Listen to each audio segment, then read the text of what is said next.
Some men seem to attract success, power, wealth, attainment with very little conscious effort. Others conquer with great difficulty. Still others fail altogether to reach their ambitions, desires, and ideals. Why is this so? Why should some men realize their ambitions easily, others with difficulty, and still others not at all? The cause cannot be physical, else the most perfect men physically would be the most successful. The difference, therefore, must be mental, must be in the mind. Hence mind must be the creative force, must constitute the sole difference between men. It is mind, therefore, which overcomes environment and every other obstacle in the path of man. When the creative power of thought is fully understood, its effect will be seen to be marvelous. But such results cannot be secured without proper application, diligence, and concentration. The student will find that the laws governing in the mental and spiritual world are as fixed and infallible as in the material world. To secure the desired results, then, it is necessary to know the law and to comply with it. A proper compliance with the law will be found to produce the desired result with invariable exactitude. The student who learns that power comes from within, that he is weak only because he has depended on help from the outside, and who unhesitatingly throws himself on his own thought, instantly rights himself, stands erect, assumes a dominant attitude, and works miracles. It is evident, therefore, that he who fails to fully investigate and take advantage of the wonderful progress which is being made in this last and greatest science will soon be as far behind as the man who would refuse to acknowledge and accept the benefit which have accrued to mankind through an understanding of the laws of electricity. Of course, mind creates negative conditions just as readily as favorable conditions, and when we consciously or unconsciously visualize every kind of lack, limitation, and discord, we create these conditions. This is what many are unconsciously doing all of the time. This law, as well as every other law, is no respecter of persons, but is in constant operation and is relentlessly bringing to each individual exactly what he has created. In other words, whatsoever a man soweth, that shall he also reap. Abundance, therefore, depends upon a recognition of the laws of abundance, and the fact that mind is not only the creator, but the only creator of all there is. Certainly nothing can be created before we know that it can be created and then make the proper effort. There is no more electricity in the world today than there was 50 years ago. But until someone recognized the law by which it could be made of service, we receive no benefit. Now that the law is understood, practically the whole world is lit by it. So with the law of abundance, it is only those who recognize the law and place themselves in harmony with it who share in its benefits. The scientific spirit now dominates every field of effort. Relations of cause and effect are no longer ignored. The discovery of a region of law marked an epoch in human progress. It eliminated the element of uncertainty and caprice in men's lives, and substituted law, reason, and certitude. Men now understand that for every result there is an adequate and definite cause, so that when a given result is desired, they seek the condition by which alone this result may be attained. The basis upon which all law rests was discovered by inductive reasoning, which consists of comparing a number of separate instances with one another until the common factor which gives rise to them all is seen. It is the method of study to which the civilized nations owe the greater part of their prosperity and the more valuable part of their knowledge. It has lengthened life, it has mitigated pain, it has spanned rivers, it has brightened the night with the splendor of day. It's extended the range of vision, accelerated motion, annihilated distance, facilitated intercourse, and enabled men to descend into the sea and into the air. What wonder, then, that men soon endeavored to extend the blessing of this system of study to their method of thinking, so that when it became plainly evident that certain results followed a particular method of thinking, it only remained to classify these results.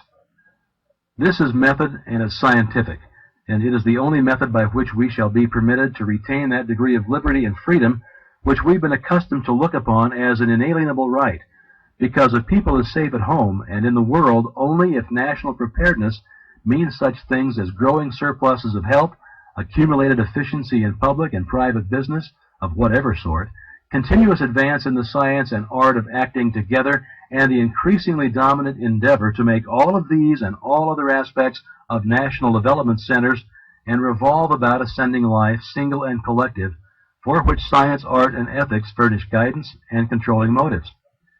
The master key is based on absolute scientific truth, and will unfold the possibilities that lie dormant in the individual, and teach how they may be brought into powerful action, to increase the person's effective capacity, bringing added energy, discernment, vigor, and mental elasticity.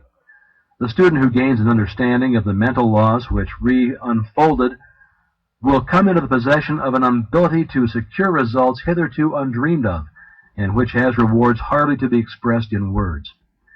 It explains the correct use of both the receptive and active elements of the mental nature, and instructs the students in the recognition of opportunity. It strengthens the will and reasoning powers and teaches the cultivation and best uses of imagination, desire, the emotion. It gives initiative, tenacity of purpose, wisdom of choice, intelligent sympathy, and a thorough enjoyment of life on its higher planes. The Master Key teaches the use of mind power, true mind power, not any of the substitutes and perversions. It has nothing to do with hypnotism, magic, or any of the more or less fascinating deceptions by which many are led to think that something can be had for nothing. The Master Key cultivates and develops the understanding which will enable you to control the body and thereby the health. It improves and strengthens the memory. It develops insight, the kind of insight which is so rare, the kind which is the distinguishing characteristic of every successful businessman, the kind which enables men to discern opportunity close at hand. For thousands fail to see the opportunities almost within their grasp while they are industriously working with situations which under no possibility can be made to realize any substantial return. The Master Key develops mental power, which means that others instinctively recognize that you are a person of force, of character, that they want to do what you want them to do.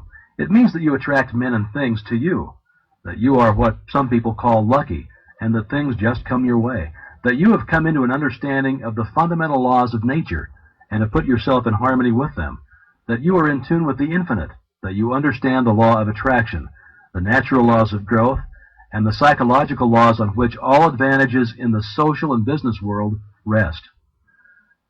Mental power is creative power. It gives you the ability to create for yourself.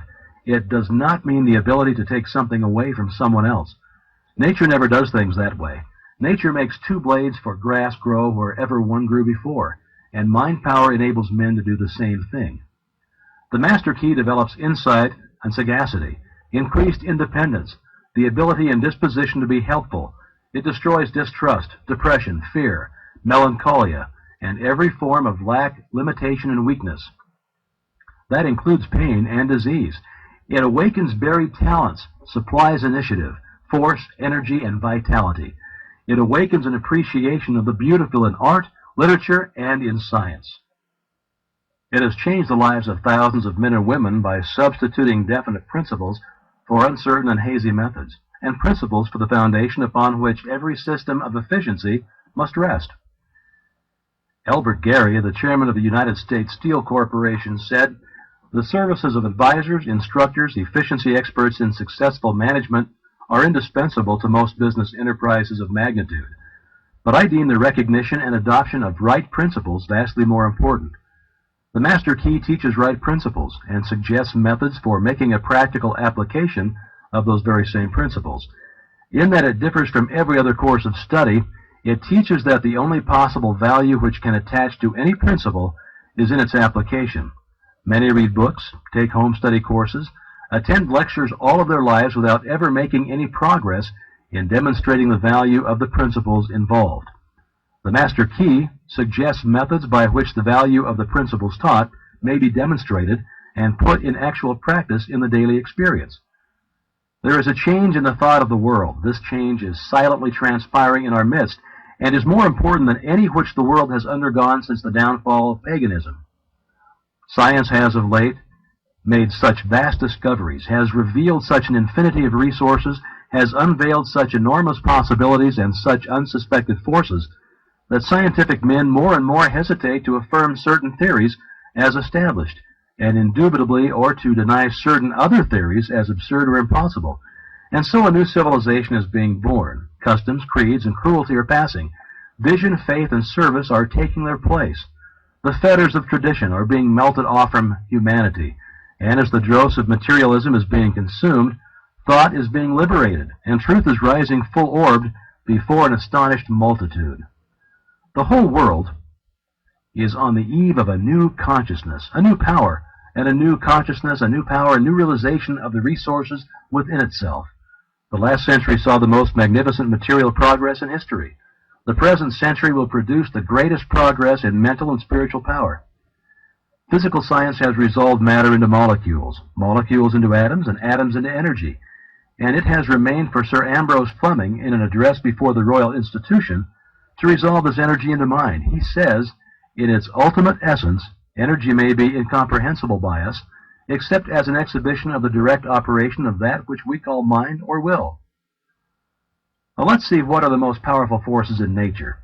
In the mineral world, everything is solid and fixed. In the animal and vegetable kingdom, it's in a state of flux, forever changing, always being created and recreated. In the atmosphere, we find heat, light, and energy. Each realm becomes finer and more spiritual as we pass from the visible to the invisible, from the coarse to the fine, from the low potentiality to high potential. When we reach the invisible, we find energy in its purest and most volatile state. And as the most powerful forces of nature are the invisible forces, so we find that the most powerful forces of man are his invisible forces, his spiritual force. And the only way in which the spiritual force can manifest is through the process of thinking. Thinking is the only activity which the spirit possesses, and thought is the only product of thinking. Addition and subtraction are therefore a spiritual transaction. Reasoning is a spiritual process. Ideas are spiritual conceptions. Questions are spiritual searchlights. And logic, argument, and philosophy is spiritual machinery. Every thought brings into action certain physical tissue, parts of the brain, nerve, or muscle. This produces an actual physical change in the construction of the tissue. Therefore, it is only necessary to have a certain number of thoughts on a given subject in order to bring about a complete change in the physical organization of a man. This is the process by which failure is changed to success. Thoughts of courage, power, inspiration, harmony are substituted for thoughts of failure, despair, lack, limitation, and discord. And as these thoughts take root, the physical tissue is changed and the individual sees life in a new light. Old things have actually passed away. All things have become new. He is born again, this time born of the Spirit. Life has a new meaning for him. He is reconstructed and is filled with joy, confidence, hope, and energy. He sees opportunities to success to which he was heretofore blind. He recognizes possibilities which before had no meaning for him. The thought of success with which he has been impregnated are radiated to those around him, and they in turn help him onward and upward. He attracts to him new and successful associates, and this in turn changes his environment, so that by this simple exercise of thought, a man changes not only himself, but his environment, circumstances, and conditions. You will see, you must see, that we are at the dawn of a new day, that the possibilities are so wonderful, so fascinating, and so limitless as to be almost bewildering. A century ago, any man with an airplane or even a Gatling gun could have annihilated a whole army equipped with the implements of warfare then in use. And so it is at present. Any man with a knowledge of the possibilities contained in the master key has an inconceivable advantage over the multitude.